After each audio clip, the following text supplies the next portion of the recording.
The moment that first spoonful of puree hits the floor, the reality of feeding a baby sets in. Official guidance from the NHS and NCT is clear. When weaning begins at around 6 months, gravity takes over. Babies drop, spit, and throw food. It is an unavoidable part of how they learn to eat. But if you look at the baby gear industry, you would think surviving this phase requires buying a dedicated, premium splash mat before your child even picks up a carrot stick. Let's reframe that. A splash mat does absolutely nothing for your baby's development. It is strictly a tool to reduce your environmental stress. You are not trying to curate a pristine feeding station.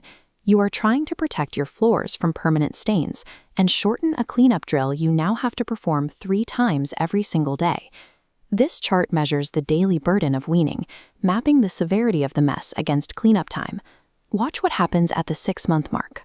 The moment solid foods are introduced, you suddenly face high-severity mess demanding high cleanup time. The main risk here is straightforward. If you buy the wrong mat, or buy one when you do not actually need it, you take a product designed for convenience and turn it into just one more bulky item you have to scrub. Getting through this phase is not about ticking off every item on a baby registry. It requires an honest look at what your specific house actually needs to survive mealtime. The only metric that actually matters when deciding to buy a splash mat is the physical material sitting directly underneath your baby's high chair. This flowchart tracks the cleanup paths based on your home. If your dining area has seamless tile or smooth vinyl flooring, your routine already ends with a single damp cloth wipe. For this group, adding a splash mat creates a net negative return on your effort. You are simply trading the quick wipe of a hard floor for the new chore of washing, drying, and storing a large piece of plastic. If you have a smooth floor, actively choosing to skip the mat keeps your money in your pocket and actually removes a physical step from your daily routine. Now look at the other side of the tree. If your high chair sits on pale carpet or tiles with porous, textured grout, the outcome shifts immediately to permanent damage.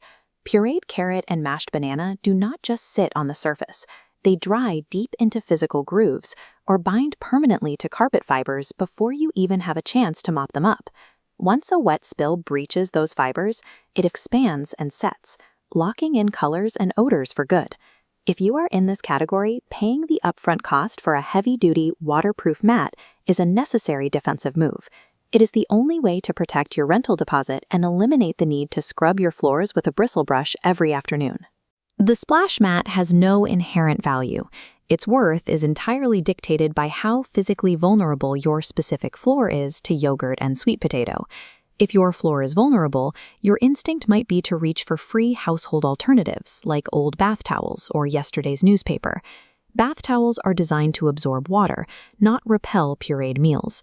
Because they hold on to liquids, towels stay damp under the high chair and quickly harbor sour bacterial odors.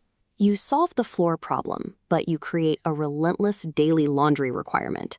Newspaper is cheap, but it structurally disintegrates when it takes a direct hit from a dropped cup or spill. This matrix compares these zero-cost hacks against purpose-built mats.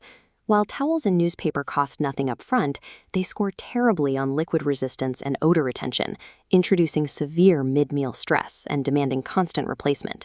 So if you decide a purpose-built mat is the right choice, you have to look at the size footprint. This is especially critical if you are doing baby-led weaning, where the mess radius is significantly wider. A massive mat catches everything, but in a small UK flat or a tight kitchen, maximizing your floor coverage comes with a severe spatial penalty. If you lack floor space, you have to prioritize foldability and a slim profile. Giving up a few inches of coverage is worth it to avoid wrestling a rigid, bulky tarp into a narrow cupboard. Then there is the aesthetic trap. The baby industry loves to sell soft, beautifully printed fabric mats that look perfect in a nursery. You need a wipeable polyurethane or vinyl surface instead. Cloth mats absorb the mess, which forces you to run them through the washing machine repeatedly. That entirely defeats the primary goal of speeding up your daily mealtime reset. Whether you repurpose a free towel or spend £20 on a premium product, the rule remains the same. Any option that increases your daily maintenance time is a failed solution. This scorecard outlines the lean weaning setup. It is the ultimate baseline for keeping your sanity intact and your kitchen clear of unnecessary clutter. Based on the facts, the absolute buy profile is clear. Renters protecting carpets, homeowners dealing with textured grout, and families fully committed to the wide radius of baby-led weaning. If you fit that profile, ignore the cue patterns.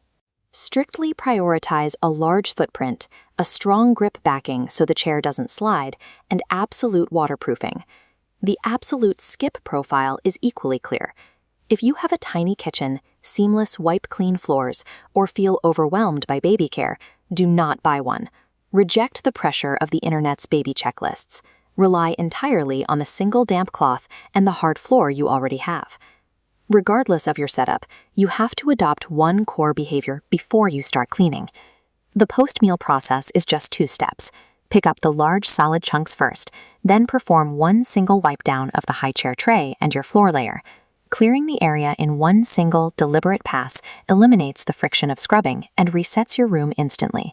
The psychology here is critical. Hovering over the high chair with a wet wipe, constantly intercepting every dropped pee mid-meal, will cause you far more stress than the actual mess ever could. The smartest wean purchase is not the most popular product.